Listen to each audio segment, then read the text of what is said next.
निवडणुकीचा प्रचार जरी सुरू असला तरी मी सकाळी आधी माहिती घेतो की कुठे अवकाळी आहे. मुख्यमंत्री, निवडणुकीचा प्रचार जरी सुरू असला तरी मी सकाळी आधी माहिती घेतो की कुठे अवकाळी आहे. त्याप्रमाणे प्रशासकीय यंत्रणांना सूचना देतो की तात्काळ पंचनामे करा. हे शेतकऱ्यांच्या हिताचं सरकार आहे. सर्वसामान्य, युवा, महिला, शेतकरी आणि गरीब सर्वांना या जाहीरनाम्यातून त्यांचं जीवनमान बदलण्याचा हा मोदीजींचा जाहीरनामा आहे. निवडणुका जरी असल्या, प्रचार जरी सुरू असला तरी सुद्धा सकाळी पहिलं मी माहिती घेतो कुठे कुठे अवकाळी आहे, कुठे गारपीट आहे आणि त्याप्रमाणे मुख्य सचिव आणि विभागीय आयुक्त आणि जिल्हाधिकारी यांना सूचना देतो की तात्काळ पंचनामे करा, तात्काळ त्यांना मदत द्या. या प्रकारच्या माझ्या सूचना असतात.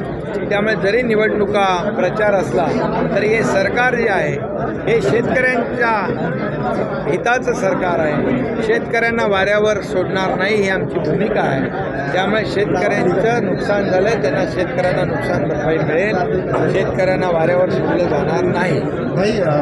भाजपचा जाहीरनामा म्हणजे महायुतीचा जाहीरनामा समजायचा तर तुमचा जाहीरनामा त्याचा मी महायुतीचा जाहीरनामा आहे, त्याचं मी स्वागत केलेलं आहे की गेले 10 वर्षामध्ये आदरणीय प्रधानमंत्री महोदयांनी या देशासाठी जे काही केलेलं आहे, विकासासाठी जे काही केलं आहे ते आपल्याला माहीत आहे. आणि म्हणून हा जो जाहीरनामा आहे त्याच्यामध्ये 80 कोटी लोकांना मोफत धान्य असेल, ज्येष्ठांना सवलती असतील, महिलांना कर्ज असेल, मुद्रा लोन असेल, 3 कोटी घरं असतील, म्हणजे सर्वसामान्य युवा, महिला, शेतकरी आणि गरीब या सर्वांना या जाहीरनाम्यातून त्यांचं जीवनमान बदलण्याचा हा जाहीरनामा आहे.